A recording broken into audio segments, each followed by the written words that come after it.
시작하겠습니다. 자료 해석을 수업을 할 적에는 첫 시간에 별다른 큰 얘기를 하지 않고 그냥 바로 이론으로 넘어가서 수업을 진행을 했었습니다. 그런데 상황 판단은요, 제가 자료 해석 수업하면서 항상 강조를 했듯이 자료 해석의 기본 이론하고 언어 논리의 기본 이론을 바탕으로 해서 만들어진 과목이 상황 판단입니다. 그러다 보니까 상황 판단은 본질적으로 자료 해석이나 언어 논리에 비해서 비교적 어려울 수밖에 없습니다. 만약에 상황 판단이 다른 두 과목에 비해서 쉽게 출제된다면 그것은 상황 판단이 아닙니다. 그렇기 때문에 상황 판단은 비교적 난이도가 좀 높을 수밖에 없고요. 언어 논리나 자료 해석에 비해서 학습이 향상되는 정도가 조금 늦습니다. 그래서 지난번에 제가 자료 해석 수업 마지막 하면서 상황 판단이 이 정도 시험이 된다 그러면 좀 일찍서부터 대응을 해서 여러분들이 준비를 참 많이 해야 됩니다. 이렇게 말씀을 드렸고요. 상황 판단을 준비를 잘 한다는 것은 다른 2차 공부를 하는 데에도 도움이 되는 부분들이니까 그렇게 여러분들이 꼭 신경을 써줘야 되겠습니다. 더더군다나 종합반 같은 경우들은요, 수업을 들을 수 있는 시기에 듣는 게 좋아요. 어차피 1차하고 2차가 동시에 진행되는 시기가 전혀 없이 수업이 이루어질 수는 없습니다. 언제 공부를 해도 항상 이게 중복이 되거든요. 그러니까 일찌감치 내용을 듣고 저하고 같이 남은 시간을 꾸준히 유지하는 것이 매우 좋습니다. 그 다음에 우리 수업에 진행하는 상태에 대해서 설명을 드리겠습니다.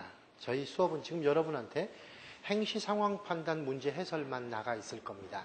이걸 가지고 일단 이론의 거의 대부분의 개요를 다 수업을 할 겁니다. 수업을 다 해주고 그리고 나서 수업이 한 3회 정도 남게 되면은요, 그 3회 정도 남은 그 시기서부터 이제 여러분들하고 입법고시 상황 판단 문제를 이론 없이 직접 하겠습니다. 무슨 말이냐면 이론은 수업으로 이미 행시 기출문제하고 대부분 다 해버리고 그 다음에 입법고시 문제는 이렇게 충분히 공부를 했으면 입법고시 문제를 쉽게 적응을 할 수 있겠는가, 이것을 여러분하고 같이 공부를 하기 위해서 제가 방향은 그렇게 선회를 했으니까 지난번 자료 해석할 때는 기본 이론 얘기하고 행시 기출문제, 입시 기출문제 이렇게 한꺼번에 섞어가면서 최신 기출문제를 그 이론에 맞추어서 여러분에게 설명을 드렸는데 이번에 수업 형태는 조금 달리 그런 방법으로 진행을 하겠습니다. 이유는 아주 간단합니다.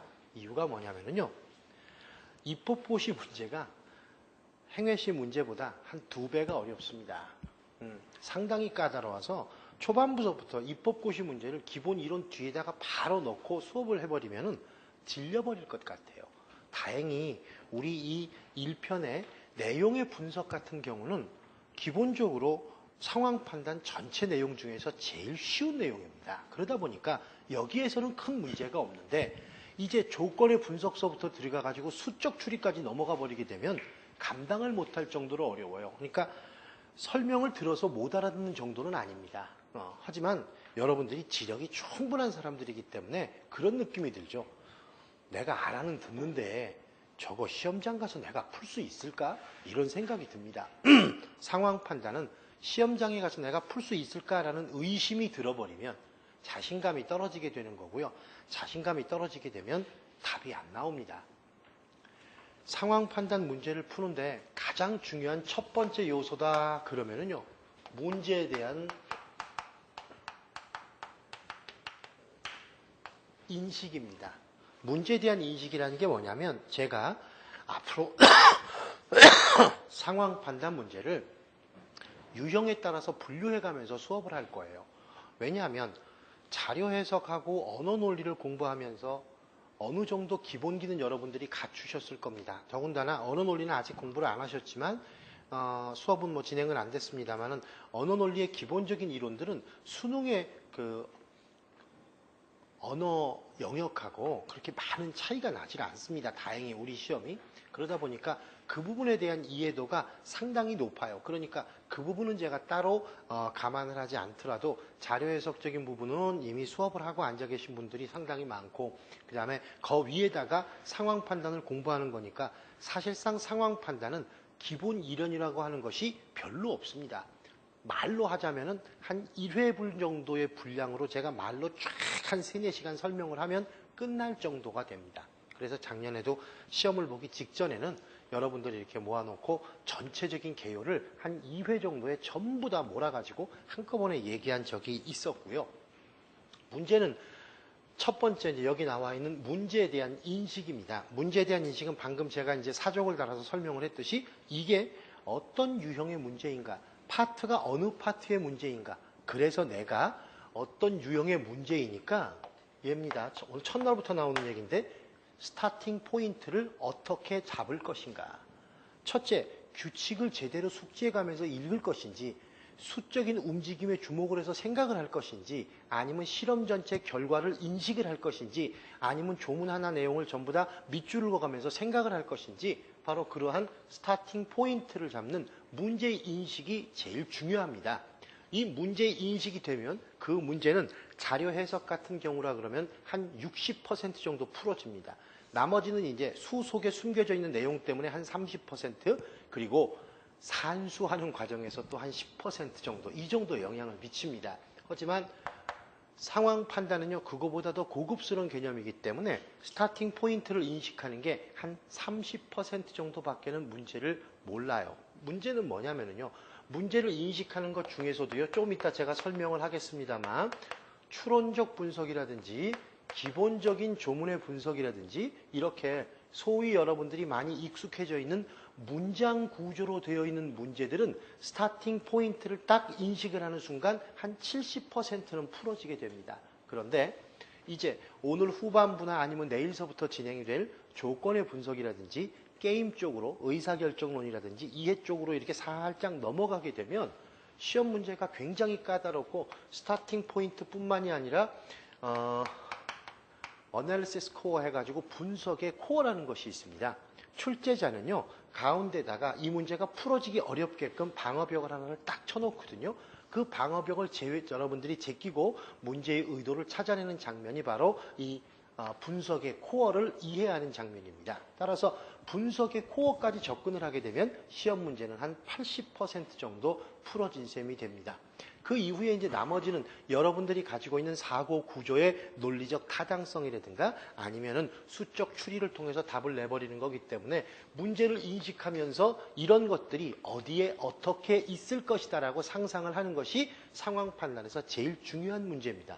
그 다음에 이제 두 번째 내용이 좀 전에 제가 여러분에게 말씀드렸던 자신감입니다. 내가 못 푸는 문제는 남도 못 풀고 남이 못 푸는 문제도 나는 가끔 푼다. 그러면 합격합니다. 아주 간단한 거예요.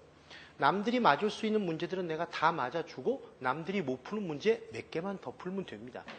그렇게 크게 어려운 거 아니거든요. 그런데 이 자신감이 시간이 지나가면 지나갈수록 떨어지는 게 현실입니다. 왜냐하면 여러분들이 상황 판단을 깊이 있게 공부를 하게 되면 이제 알 것 같아요. 이제 알 것 같은데 과연 이게 내가 시험장에서 문제를 풀면 이게 제대로 풀어질까? 주어진 시간 내에 이것을 풀 수 있을까 하는 것에 대한 자신감을 잃어버리게 됩니다. 그 잃어버리는 시기가 언제냐면 한 11월 달쯤 돼요. 그래서 그 11월 달 자신감 잃어버리는 것을 회복하는 장면이 소위 말하는 모강입니다. 모강 가가지고 여러 가지 문제 훈련을 하다 보면 내가 이렇게 한 4,500개의 문제를 가지고 훈련을 했으면 시험 문제는 이 범위 내에서 그렇게 크게 벗어나지 않지 않겠느냐. 이 정도 문제의 스타팅 포인트하고 분석의 코어를 잡고 있을 정도면 문제 해결할 수 있지 않겠느냐 하는 자신감이 12월 달에서부터 1월 사이에 생겨나게 됩니다. 이렇게 해서 상승 무드를 타고 시험장을 가야 합격을 하게 됩니다. 저는 이 부분은 어차피 지금 심어줘봤자 11월 달쯤 가면 또 온갖 의심과 회의와 고난 때문에 이거는 또 어차피 그때 가면 상실이 되게 돼 있어요.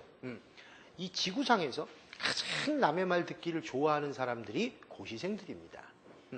소위 제가 표현할 때 팔랑귀라고 그러죠. 11월 달 되면 극단적으로 그게 심해져가지고 옆에서 얘기하면 그 말은 다 옳은 것 같고 자기 생각은 다 잘못된 것 같아요. 그때 이제 여러분하고 자신감을 세우는 장면으로 모강 훈련을 하게 됩니다. 그래서 문제마다 전부 다 인식을 하게 됩니다. 이렇게 다 충분한 훈련을 하고 시험장에 턱 갔더니 문제가 황당한 거예요.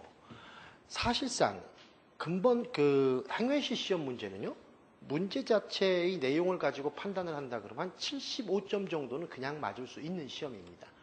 좀 어렵습니다라고 말씀을 드렸습니다만 75점 정도까지는 크게 무리 없이 맞을 수 있습니다. 상황 판단 75점 맞으면 합격하지 않겠습니까? 제가 아마 이 자리에서 시험 본 사람 있으면 손 들어보라 그래가지고 점수 찾으면 상황 판단 75점짜리 별로 없을 겁니다.